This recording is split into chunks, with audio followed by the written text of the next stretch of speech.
welcome back to Aleppo. Today we'll be discussing lanthanoid contraction. So lanthanoids हमें पता है there are 14 elements at the bottom of the periodic table, right? तो lanthanoid contraction का मतलब naturally होता है छोटा होना.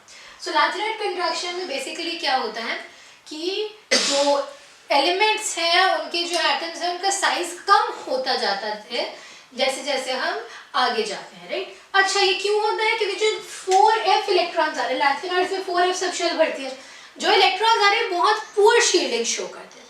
सो बेसिकली अगर आपको एनालॉजी लेनी है, सो इमेजिन एक हॉस्टल है, वार्डन इज न्यूक्लियस और 4f इलेक्ट्रॉन्स आ रहे हैं एक एक करके, लैंथेनम, सीरियम, प्लेजिडाइनियम ऐसे हम नाम दे देते हैं जो एक एक आ रहे हैं.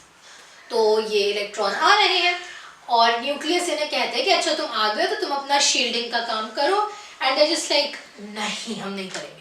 तो न्यूक्लियस कहता है चलो कोई ना, इनका काम भी मैं ही कर लेता हूँ. सो जो शील्डिंग आइडियली इलेक्ट्रॉन को करनी चाहिए वो भी न्यूक्लियस करेगा. जैसे जैसे और इलेक्ट्रॉन आएंगे न्यूक्लियस और शील्डिंग करना शुरू हो जाएगा. लेकिन प्रॉब्लम ये है कि अगर न्यूक्लियस शील्डिंग कर रहा है तो न्यूक्लियस और पॉजिटिव चार्ज गेन कर रहा है, बिकॉज शील्डिंग किससे करनी है? बाकी इलेक्ट्रॉन की रिपल्शन से ना. तो न्यूक्लियस अपने आप और पॉजिटिव चार्ज गेन कर रहा है.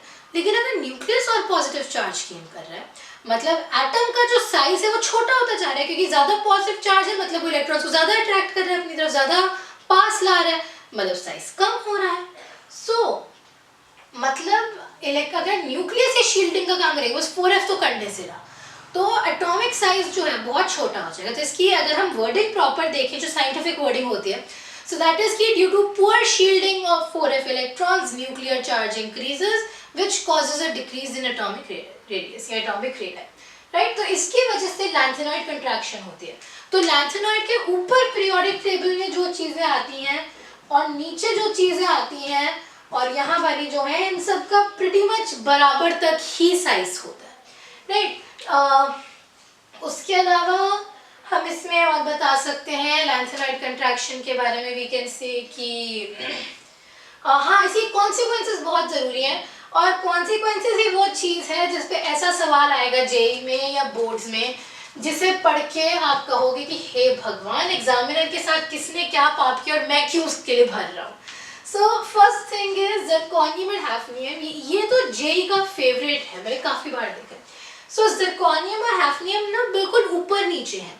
हैफनियम एक लैंथेनॉइड है, ज़िरकोनियम उसके जस्ट ऊपर वाला डी ब्लॉक एलिमेंट है. तो ideally hafnium should be bigger than zirconium, because you know अगली पीरियड में है, एक शेल ऐड हो गई, बड़ा होना चाहिए. लेकिन कर्सी ऑफ लैंथेनॉइड कंट्रैक्शन हैफनियम छोटा हो जाता है और ज़िरकोनियम और हैफनियम का साइज बराबर तक ही हो जाता है. एंड बिलीव मी, मैंने ऐसे जे को ये पूछना बहुत ज़्यादा अच्छा लगता है. Second thing is ionic radius. देखो लैंथेनॉइड तो हमने देख लिया, जो लैंथेनॉइड के बाद एलिमेंट आते हैं ना, मतलब यट्रबियम, लिथेनियम, इन सब का साइज ही बहुत छोटा हो जाता है. तो हम कह सकते हैं जो पोस्ट लैंथेनॉइड है उनका स्मॉल साइज हो जाता है. ये चीज भी आपको एक ध्यान रखनी है. हाँ, तीसरी चीज है बेसिसिटी. जो जैसे देखो पहला जो लैंथेनॉइड होता है that is lanthanum, hence they're called lanthanoids by the way, LaOH thrice. और लास्ट जो होता है that is ल्यूथेनियम, LuOH thrice. तो इसमें क्या है बेसिकली, ये ज्यादा बेसिक है इससे. ये जो लैंथेनम हाइड्रोक्साइड है, this is much more basic than lutetium hydroxide, because इसके छोटे आयंस है ना. तो छोटे आयंस जो है वो OH को ज्यादा टाइटली पकड़ के रखेंगे. OH को टाइटली पकड़ के रखेंगे तो कुछ डोनेट करने को विलिंग नहीं होंगे. तो इसीलिए ल्यूथेनियम जो है that is a weak base when compared to lanthanum. हाँ, चौथी चीज है separation. And believe me when I say lanthanoids को अलग करना अपने आप में ही एक हेडेक है, बिकॉज इन सब की प्रॉपर्टीज बहुत ज्यादा मिलती जुलती हो जाती हैं. इन सबका साइज थोड़ा सिमिलर है, इन सबकी ओवरऑल प्रॉपर्टीज ही काफी सिमिलर है, विच इज व्हाई इनको सेपरेट करना बहुत ज्यादा मुश्किल हो जाता है. And the last thing we are getting to is low higher density. देखिए इसकी एक्सप्लेनेशन पता है क्या? अगर एटॉमिक रेडियस कम हो रहा है, मतलब एक तरीके से हम कह सकते हैं एटम का वॉल्यूम कम हो रहा है. मास तो उतना ही है बट वॉल्यूम कम हो रहा है. कम वॉल्यूम मतलब ज्यादा डेंसिटी, बिकॉज उतना ही मास छोटी जगह में आ रहा है बिकॉज ऑफ लैंथेनॉइड कंट्रैक्शन. इससे जो डेंसिटी है वो बढ़ जाएगी. तो बेसिकली आप ये याद रखो कि ये होता है because of poor shielding of 4f, जिससे इफेक्टिव न्यूक्लियर चार्ज बढ़ जाता है और उससे लैंथेनॉइड्स के अक्रॉस एक स्मॉलर एटॉमिक रेडियस हो जाता है. कॉन्सिक्वेंसेस क्या है इसकी, ये ज़िरकॉनियम हैफ्नियम का साइज, ये आप चीज़ याद रख लो, ये ना बहुत बार आती है कि कौन कौन से और ऑलमोस्ट इक्वल इन साइज। मैंने पहली बार जब भी PYQ देखा तो मैं हिल गई थी, बिकॉज मैं हवा से गैस मारूँ। सो ये चीज़ आप रट ही लो।